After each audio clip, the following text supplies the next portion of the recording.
Stop right there for just a moment. Before you flick your thumb and scroll away, I need to ask you a question that can permanently shift the way you see life, power, and people. Have you been taught that being good is your ultimate shield? That kindness protects you from harm? That generosity will automatically earn devotion? That honesty, by itself, compels respect? If even one of these ideas sounds familiar, then you're standing on the edge of one of society's most dangerous illusions. The comforting story that goodness equals safety has been whispered into our ears for generations. But behind that story hides a brutal reality.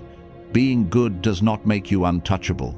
In fact, if you don't know how to wield it, it can be the very thing that destroys you. Goodness is not the gentle balm you think it island. Left unchecked, it behaves like a wildfire. It will burn through your relationships, your reputation, your ambitions, and even your sense of self-worth. The man who exposed this centuries ago was Niccolò Machiavelli. He wasn't just a political theorist, he was a keen observer of human nature. He watched benevolent leaders lose their crowns. He documented how kind rulers were overthrown by their own people. He saw generous souls betrayed by those they lifted up. And he wrote down the principles of power most people are still too afraid to read. Today, we're going to unmask one of his most uncomfortable truths: why being good can be your biggest liability, and how to convert it into your sharpest advantage. Let me clarify something before we go further. I'm not suggesting you become cruel, manipulative, or malicious. I'm not asking you to harm or cheat people. What I'm showing you is how to stop being naive about your goodness and instead use it like a strategist uses a weapon deliberately, not blindly. Because whether you like it or not, the world is filled with wolves. And if you insist on behaving like a defenseless lamb, don't be surprised when you get devoured. From this moment on, write this declaration somewhere visible: I choose strategic goodness. That's not just a quote, it's a turning point. Let's break down why goodness so often backfires and, more importantly, how to re-engineer it into strength. 1. Goodness as exposure. Think of the kindest, most selfless person you know. Ask yourself honestly, are they truly respected, or are they simply convenient? Do people admire them as leaders, or do they treat them as a free service? One of the harshest lessons about human behavior is this: constant, unguarded kindness does not make you secure. It makes you predictable. Predictability makes you exploitable. People quickly learn that you won't resist. They assume you won't say no. They sense you won't retaliate. And so, you become the colleague who's always covering extra shifts, the friend who always foots the bill, the sibling who always picks up the slack, even when it costs you your own well-being. I once worked with a manager who did everything for his team, shielded them from criticism, stayed late to finish their tasks, even used his personal funds to support team events. He believed his sacrifice would earn loyalty and recognition. Instead, someone far less competent but far more assertive was promoted over him. Why? Because perpetual niceness signals servitude, not leadership. People don't respect unlimited access. They exploit it. Just like an unlocked door invites trespassers, unlimited kindness invites opportunists. Machiavelli famously wrote that the lion cannot protect itself from traps, and the fox cannot defend itself from wolves. One must therefore be a fox to recognize traps and a lion to frighten wolves. Yet most of us try to survive as sheep in a forest full of predators. Stop wearing the badge of nice at all costs. Start protecting your energy. Say it out loud: I guard my boundaries. 2. The generosity trap. Here's a psychological twist that feels counterintuitive. The more you give, the less your giving is valued. At first, generosity earns applause. People cheer. They call you amazing. They post about you. It feels wonderful. But over time, a subtle shift takes place. Generosity morphs into expectation, then into entitlement, and finally, into resentment. The first time you help someone, you're a hero. The second time, you're kind. The 10th time, you're just doing your job. And the moment you pause or say no, you're suddenly selfish or ungrateful. Think of parents who constantly shower their children with gifts. Initially, the kids squeal with gratitude. Soon, those gifts become normal. If the parents ever say no, the kids don't remember all the times they said yes, they remember the one time they didn't. The same cycle unfolds in friendships, workplaces, and even romantic relationships. This is the generosity trap. When giving becomes your identity, stopping becomes a betrayal. Your kindness no longer breeds loyalty, it breeds addiction.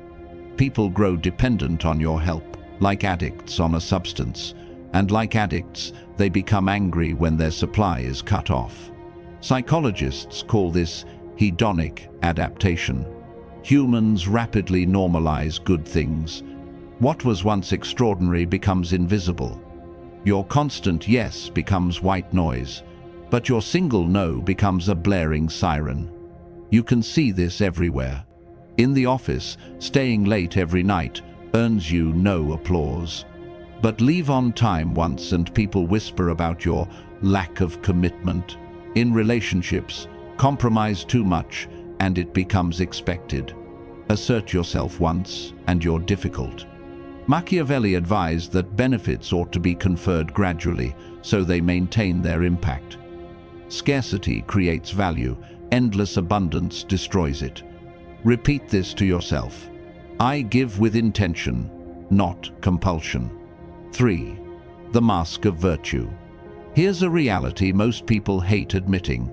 Society runs on appearances more than on actual character. People don't measure your inner goodness. They measure how you present it. They don't judge your heart, they judge your image. And power flows to those who manage appearances wisely. Look at the most influential figures you know. Do you truly believe they reached their position by being uniformly nice to everyone at all times? No. They became skilled at timing their kindness and their firmness. They knew when to smile publicly and when to make hard decisions privately. They understood that the appearance of virtue can be more persuasive than virtue itself. This is not about becoming fake, it's about being tactical. A surgeon may have to cut you open to save your life. In the moment, it looks cruel. In reality, it's compassion in action. True leadership works the same way. Sometimes, protecting your team means making unpopular calls. Sometimes, helping someone means refusing them. Strategic goodness requires mastering timing, knowing when to show your softness and when to reveal your steel. Most people do the opposite. They expose weakness to adversaries and unleash strength on allies. Smart people reverse that. Machiavelli wrote, "Everyone sees what you appear to be. Few experience what you really are." Perception shapes reality. If you're perceived as weak, you become weak. If you're perceived as strong, you become strong. Anchor this thought now. I shape how I'm seen. 4. The economics of power. Every yes costs you something. Every favor, every extra hour, every resource you pour out has an invisible price tag. Most good-hearted people never calculate this. They give and give until they're hollow. Then they wonder why they feel drained, resentful, or invisible. Your time, energy, and resources are not infinite. Acknowledging that isn't selfish, it's math. Unlimited kindness will bankrupt your spirit. And once you're depleted, you can't help anyone, including yourself. Think of airplane safety instructions. You're told to secure your own oxygen mask before helping others. Why? Because if you collapse first, You create two victims instead of one. Life is no different. Overextending yourself turns you from a helper into a liability. I learned this painfully. For years, I said yes to everyone, quick favors that turned into unpaid projects, just a few minutes that consumed hours. I thought I was being noble. Instead, I grew bitter. My own dreams languished. Ironically, I became less able to support the people who genuinely needed me. The truth hit me. Saying yes to everyone is saying no to yourself. And when you neglect yourself long enough, you ultimately fail everyone else too. History's most impactful givers weren't the ones who said yes to everything. They were the ones who fiercely protected their time so they could say a powerful yes to the right things. Machiavelli reminded us, "He who wishes to be obeyed must know how to command."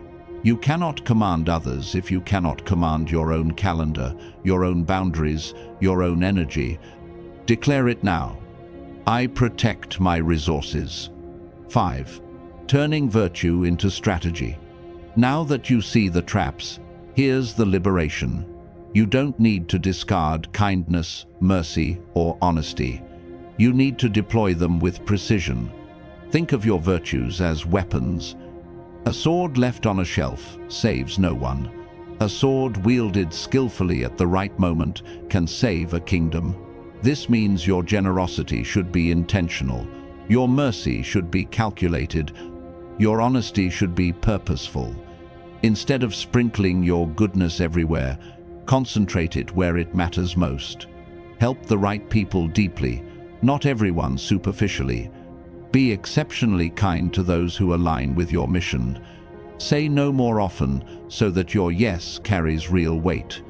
This approach multiplies your power threefold. First, your kindness becomes more valuable because it's no longer taken for granted. Second, your impact becomes bigger because you're focused. Third, people respect you more because your boundaries signal strength. Think of leaders who changed history. Martin Luther King Jr. was not gentle with injustice. He confronted it with strategic nonviolence. Mother Teresa didn't try to help everyone on earth. She targeted the poorest of the poor with relentless focus. They weren't less kind for being selective. They were more effective. Machiavelli understood this centuries ago. Virtues, when used wisely, become force multipliers. When used blindly, they become liabilities. From today forward, stop being a passive, good person and start becoming a strategic force for good. Repeat this final affirmation. I use my goodness with precision. They weren't just good people. They were deliberate, tactical, and intentional with their goodness. They didn't offer kindness as a way to be liked. They used their character as a tool to move the world forward. This is the part most people miss. Real influence isn't built on being liked by everyone. It's built on deploying your values intelligently. So how does this look in your everyday life? Before automatically saying yes to someone's request, pause and run it through 3 filters. Does this serve my bigger purpose or principles? Can I do this without draining myself to the point of harm? And finally, will this person genuinely appreciate the effort I'm about to give? If the answer to even one of those questions is no, then your answer should also be no, not rudely, but firmly and clearly. When you do decide to say yes, say it with your whole heart. Deliver excellence. Make it meaningful. That's how your yes gains weight. That's how your generosity builds loyalty instead of breeding entitlement. Machiavelli once wrote, "The promise given was a necessity of the past. The word broken is a necessity of the present." In other words, sometimes, to remain true to your higher values, you must adjust your commitments. Protecting your ambitions might mean disappointing someone's expectations. Safeguarding your health might mean refusing yet another favor. This isn't selfishness. It's effectiveness. It's learning to give on your terms, in ways that actually matter. Drop this in the comments. I choose effective kindness. Now let's dismantle one of the biggest myths about human nature. Gratitude lasts. It doesn't. Gratitude fades quickly. The favors you perform, the sacrifices you make, the hours you pour into others, they all have an expiration date in people's minds. The first time you help someone, you're a hero. The second time, they're still thankful. By the third or fourth, it's routine. And the one time you're unable to help, you're suddenly the villain. This is how our psychology works. Humans normalize kindness. What starts out as a generous surprise soon feels like standard service. The person who never misses a deadline at work stops getting praised for reliability. The friend who always pays for coffee stops being thanked for generosity. When you finally break the pattern and protect your boundaries, you're accused of being cold or unkind. This is not proof that people are bad. It's proof that people are human. We adapt, we expect, and we take the familiar for granted. This pattern plays out everywhere at home, in friendships, in offices, in communities. The more consistently available you are, the less your availability is valued. The more you give without pause, the less anyone notices the cost to you. This is the illusion of gratitude. More giving does not equal more appreciation. Often, it equals less. The people who treasure you most may be the ones you've helped the least. The ones you rescue constantly are often the quickest to forget. So what's the antidote? Not withdrawing kindness completely, not becoming hard and cynical. The answer is to become strategic, set limits. Let people occasionally experience life without you as their automatic solution. Offer help that's conditional, purposeful, and proportionate. Make your yeses count, and let your boundaries teach others to respect your time. Machiavelli noted, "Men judge generally more by the eye than by the hand. For everyone can see, and few can feel." Translation: people see what you're doing right now far more than they remember what you've done before. Your past efforts fade, your current stance defines you. Drop this affirmation: I create lasting impact. There's another reality you must face. The world judges outcomes, not motives. You might carry the purest intentions in your heart, but intentions alone don't change lives. History doesn't honor people who meant well. It honors people who accomplished something. Ask yourself this: would you rather be remembered as someone who was endlessly nice but left no mark, or as someone who was sometimes tough but actually improved things? Many choose the first option because it feels safe. But safe is forgettable. True goodness sometimes looks harsh in the moment. A parent enforcing boundaries isn't being cruel. They're preparing their child for adulthood. A teacher giving a hard grade isn't punishing. They're protecting standards. A manager setting high expectations isn't heartless. They're creating growth. This is what real goodness is about: outcomes, not appearances. Niceness soothes feelings temporarily. Goodness creates lasting change. Too many people confuse the two. Nice people avoid conflict. Good people solve conflict. Nice people tell others what they want to hear. Good people speak the truth, even when it stings. Nice people maintain comfort zones. Good people break them, so something better can emerge. The world is full of nice people who leave no legacy. What it desperately needs are good people who get results. Machiavelli wrote, "The end justifies the means." Misunderstood as permission for evil, it really means this: good intentions are useless without good results. People don't live inside your heart. They live with the consequences of your actions. So stop asking, "Will they like me?" Start asking, "Will this actually make things better?" Courageous goodness prioritizes outcomes over appearances. It's what separates the memorable from the invisible. Drop this affirmation. I focus on outcomes.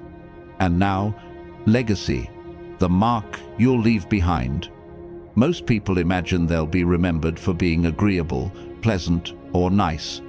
But history rarely remembers the simply pleasant. It remembers those who survived, endured, and transformed their environment. Can you name 5 historically nice figures? Probably not. But you can name 5 leaders or creators who were not always pleasant, yet they left the world better than they found it. Take Steve Jobs. He wasn't known for his warmth.